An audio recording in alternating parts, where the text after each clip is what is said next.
95 కోట్లతో చేపట్టే అఖండ గోదావరి ప్రాజెక్టుకు కేంద్ర మంత్రి Gajendra Singh deputy CM Pawan Kalyan June 26న శంకుస్థాపన చేస్తారని మాత్రి దుర్గేష్ వెల్లడించారు. సందర్భంగా విశాఖపట్నం ఆర్కే బీచ్ రోడ్ లో నిర్వహిస్తున్న యోగా కార్యక్రమంలోనూ ప్రతి ఒక్కరూ పాల్గొని విజయవంతం చేయాలని ఉత్తరాంధ్ర సామాజిక గ్రామీణ వైద్యుల సంఘం అధ్యక్షులు జంగం జోషి పిలుపునిచ్చారు.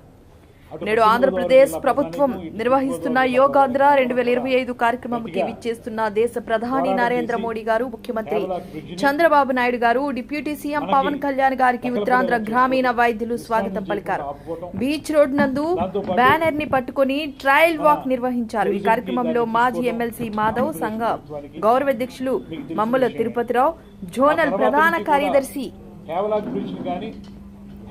గెద్దా చిరంజీవి, సలహాదారులు కోన ప్రకాష్, కోశాధికారి పచ్చిపులుసు కనకారావు, విశాఖ జిల్లా అధ్యక్షులు Akula Srinivasarao, youth wing incharge Ungarala Eswar, BJP party నాయకులు రామ్ కుమార్, చొక్కాకుల రాంబాబు, గ్రామీణ వైద్యులు విజయలక్ష్మి, పాండురంగ, సిఐ చప్పారావు తదితరులు పాల్గొన్నారు.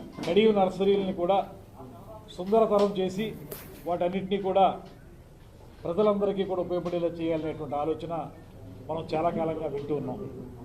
అదేవిధంగా ఈరోజు నేను ఇందాక ఉదహరించిన వారందరి యొక్క సహకారంతో నేను కూడా 2 సార్లు గజేంద్ర సింగ్ షెకావత్ గారిని ఢిల్లీలో కలవడం జరిగింది. వారితో కూడా మాట్లాడి ఈ ప్రాజెక్టును సాకారం చేసుకున్నాం. రమారమి 94 కోట్ల 44 లక్షల వ్యయంతో, అంచనా వ్యయంతో ఈ ప్రాజెక్ట్ని మనం ప్రారంభిస్తూ ఉన్నాం శంకుస్థాపనతో. ఇందులో భాగంగా నేను తర్వాత నిడదవోలు శాసనసభ్యుడు అయిన తర్వాత నిడదవోలు నుంచి రాష్ట్ర మంత్రివర్గంలో ప్రాతినిధ్యం వహిస్తున్న తర్వాత ఈ ప్రాజెక్టులో అటు కడియంలో, ఇటు రాజమండ్రిలో, కొవ్వూరులో ఉన్నటువంటి పరిసర ప్రాంతాలతో పాటు నిడదవోలులో అందరికీ కూడా కొలువై ఉన్నటువంటి కోట సత్యమ్మ తల్లి టెంపుల్ దగ్గర లక్షలాదిగా భక్తులు వస్తారు కనుక అక్కడ వారి ఎమ్యూనిటీస్ పెంచాలనేటువంటి ఆలోచనతో ఆ పాయింట్ను కూడా ఇందులో ఇన్కార్పొరేట్ చేయించుకుని ఇప్పుడు ఈ ప్రాజెక్టు మొత్తంగా ఒక పక్కన మనకి రాజమండ్రిలో హేవలాక్ బ్రిడ్జి, అదేవిధంగా పుష్కర్ ఘాట్ సుందరీకరణ, దాంతోపాటు కడియం నర్సరీ. అంగరంగ వైభవంగా స్వామివారి నిత్య కళ్యాణం. ఉత్తరాంధ్ర ఆరాధ్య దైవం, ప్రముఖ పుణ్యక్షేత్రంగా విరాజిల్లుతున్న సింహాచలం శ్రీ వరాహ లక్ష్మీ నరసింహ స్వామివారి నిత్య కళ్యాణం అత్యంత వైభవంగా జరిగింది.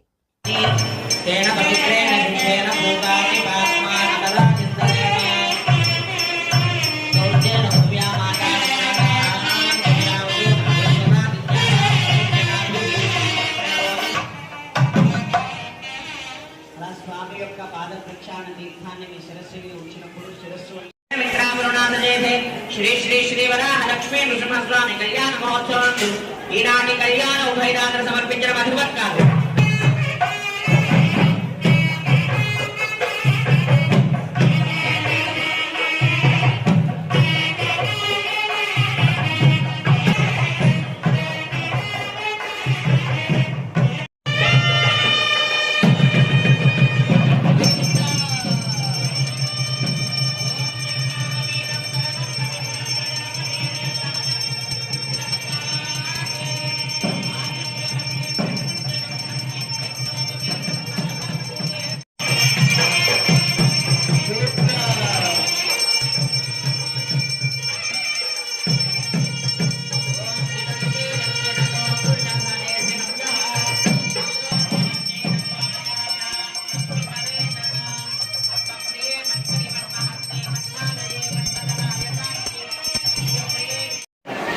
మనం లేచి మన పళ్ళెంతో సహా దేవస్థానం భావించిన వస్త్రాలు అయితేనే, మనం ఏమైనా తెచ్చుకున్న వస్త్రాలు అయితేనే. మదురైలో మురగన్ మానాడులో ఆంధ్రప్రదేశ్ రాష్ట్ర ఉప ముఖ్యమంత్రి పవన్ కళ్యాణ్ కీలక వ్యాఖ్యలు చేశారు. మానాడుపై డిఎంకే నేతలు రాజకీయాలు చేయడం సరికాదని పవన్ కళ్యాణ్ అన్నారు. మురుగునుக்கும் நெருக்கம் அதிகம். முருகனின் முதல் அறுபடை வீடும் கடைசி அறுபடை வீடும் மதுரையில் தான் உள்ளன. மதுரை என்பது மீனாட்சி அம்மன் பட்டினம். மீனாட்சி அம்மன் தாய் பார்வதியின் அம்சம். எனவே முருகனின் தாயாரும் மதுரையில் தான் உள்ளார். முருகனின் தந்தை சிவபெருமான் முதல் சங்கத்துக்கு தலைமை ஏற்று மதுரையில் தான் இருந்தார். எனவே இந்த மதுரையில் தாயமே இருக்கிறார், தந்தியும் இருக்கிறார், மகனும் இருக்கிறார். அப்படின்னா மதுரை மக்கள் எத்தனை புண்ணியம் பண்ணி இருக்க வேண்டும். அந்த புண்ணியத்தின் விளைவாக பசும்பொன் முத்துராமலிங்க தேவர் அவதரித்தார்.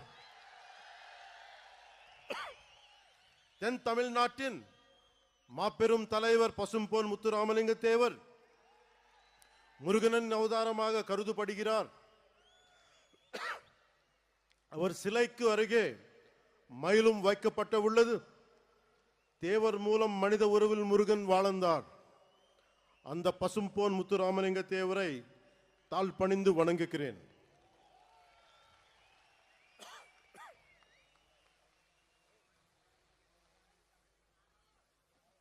இப்போது மதுரையில் நடத்த ஒரு நிகழ்வை சொல்ல போகிறேன். இன்று மீனாட்சி அம்மன் கோயிலுக்கு போறோம், அருளை பெருக்கிறோம், குங்குமம் பெருக்கிறோம், பிரசாதம் கிடைக்கிறது. ஆனால் இந்த தலைமுறைக்கு தெரியாத ஒரு விஷயத்தை சொல்ல போகிறேன். ஒரு காலத்தில் மதுரையே இருண்டு கிடந்தது. நமக்கு ஒளி கொடுக்கும் மீனாட்சி அம்மன் கோயிலில் ஒளி இல்லை. நமக்கு சிந்தூர் கொடுக்கும் மீனாட்சி அம்மன் கோயிலில் சிந்தூர் கொடுக்க ஆள் இல்லை. எந்த ஒளிப்பாடும் இல்லை. கோயில் நொறுங்கி போய் இருந்தது. ஏன் தெரியுமா? 14ஆம் நூற்றாண்டு தொடக்கத்தில் மதுரையை மாலிக் கஃபூர் லூட் பண்ணினான். அதன் பிறகு 60 வருஷங்களுக்கு மீனாட்சி அம்மன் கோவிலில் விளக்கு இல்லை. மீனாட்சி அம்மன் கோயில் மூடப்பட்டிருந்தது. அது மதுரையின் இருண்ட காலம். 14ஆம் நூற்றாண்டின் முடிவில் மதுரையில் மீண்டும் ஒளி பிரிந்தது. அந்த ஒளி விளக்கை ஏற்றி வைத்தார் விஜயநகர இளவரசர் குமார கம்பனன். இதுல இருந்து ప్రభుత్వ పాఠశాలలో చదువుతున్న పేద బడుగు బలహీన వర్గాల విద్యార్థులకు ఉన్నతమైన విలువలతో కూడిన విద్యను అందించడమే లక్ష్యంగా రాష్ట్ర ప్రభుత్వం కృషి చేస్తుందని తెలుగుదేశం పార్టీ రాష్ట్ర కార్యదర్శి గంటా నూగరాజు అన్నారు.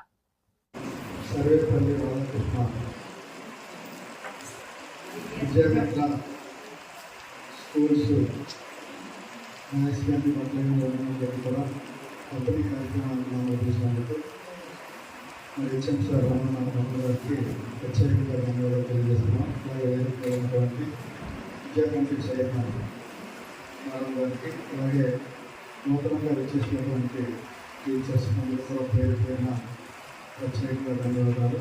అలాగే మా తెలుగుదేశం పార్టీ నాయకులందరూ కూడా నాగరాజు గారికి, నాన్న గారికి, అలాగే ఉదయ్ గారికి, మాస్టర్ గారికి, గౌరవ్ గారికి, అప్పలరావు గారికి, అలాగే మా పేరు పేరున ప్రత్యేకంగా ధన్యవాదాలు. అలాగే విభాగం ఆలోచించడానికి మీరందరూ కూడా చక్కగా చదువుకోవాలని ఈరోజు మరి తెలుగుదేశం పార్టీ కూటమికి వచ్చిన తర్వాత ఈ రాష్ట్ర వ్యాప్తంగా ఉన్నటువంటి విద్యార్థులను ప్రజలు పెట్టాలని మరి లోకేష్ బాబు గారు విద్యాశాఖ మంత్రిగా ఉండి ఇదంతా కూడా పాదయాత్రలో పడుతున్నటువంటి బాధలకు అనుకూలంగా పిల్లల్ని ఏ విధంగా తీర్చిదిద్దాలి, స్కూల్స్ ఏ విధంగా నడిపించాలి, పిల్లలకి ఏ విధమైన ఆలోచన చేయాలనే ఉద్దేశంతో నారా చంద్రబాబు నాయుడు గారు, పవన్ కళ్యాణ్ గారు, లోకేష్ బాబు గారు, మోడీ గారి సహకారంతో ఈరోజు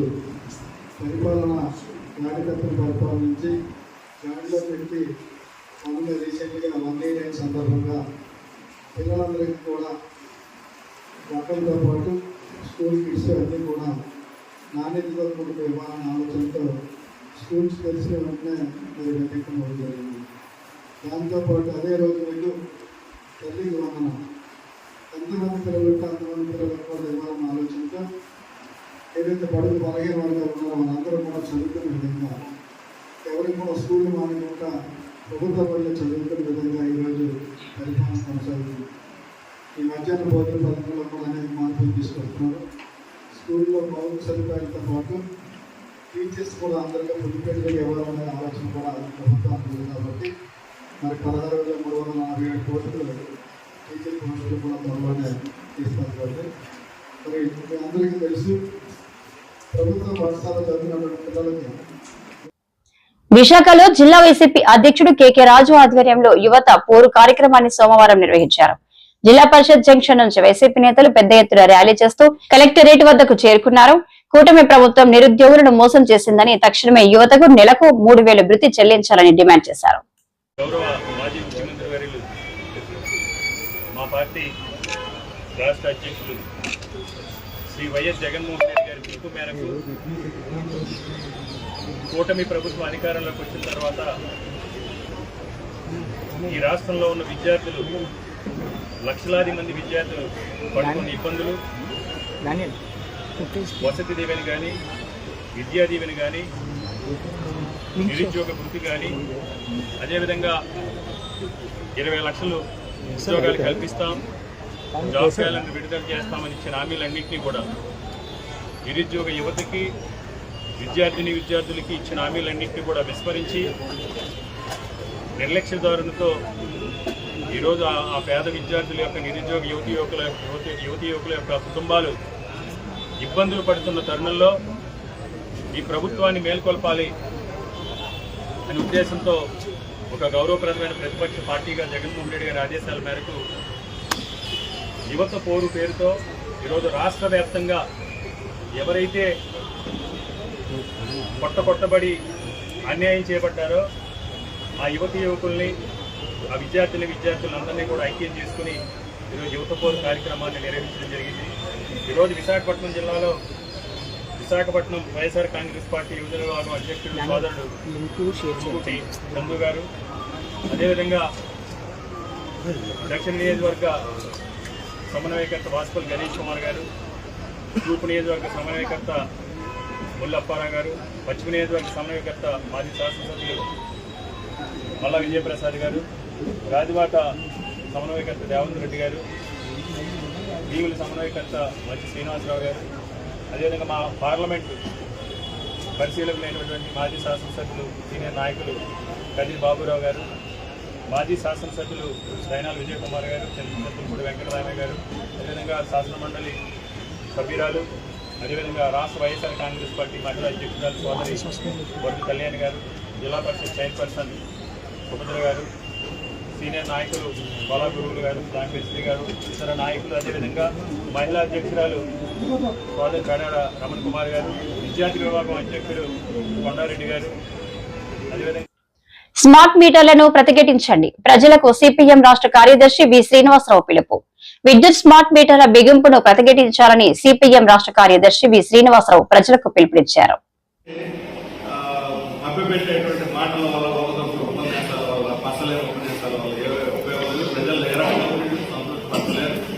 అందువల్ల ప్రధానమంత్రి విశాఖపట్నం రాష్ట్రానికి మాత్రం లేదు. రాష్ట్ర ప్రభుత్వం కూడా ఆయన మెప్పించడానికి ప్రయత్నం చేస్తుంది తప్ప ప్రజల సమస్యలు పరిష్కరించడానికి కోసం ప్రధానంగా ప్రతి ఊళ్ళో, ప్రతి టౌన్లో ఇళ్లకి స్మార్ట్ మీటర్లు పిలుస్తాం. స్మార్ట్ మీటర్లు పెట్టామని గవర్నమెంట్ చెప్పలేదు, ఎన్నికల ముందు పెట్టమని ప్రజలు అడగలేదు.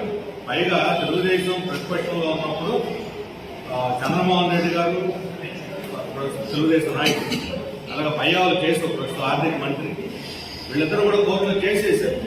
సెకీ ఒప్పందం రద్దు చేయాలి, స్మార్ట్ మీటర్లు పెట్టకూడదు. స్మార్ట్ మీటర్లు అన్నీ కూడా ఈ అదాని కంపెనీ. ఇక్కడ మన రాష్ట్రంలో స్మార్ట్ మీటర్లు వ్యవసాయ రంగం కోసం సప్లై చేసిన వాళ్ళు షిరిడి సాయిబాబా కంపెనీ. ఈ షిరిడి సాయిబాబా కంపెనీ వైఎస్ఆర్ కాంగ్రెస్ అధికారంలో ఉన్నప్పుడు అక్రమంగా ఇళ్ళకి కేటాయించారని ఈ కంపెనీ మీద ధ్వజమించింది తెలుగుదేశం.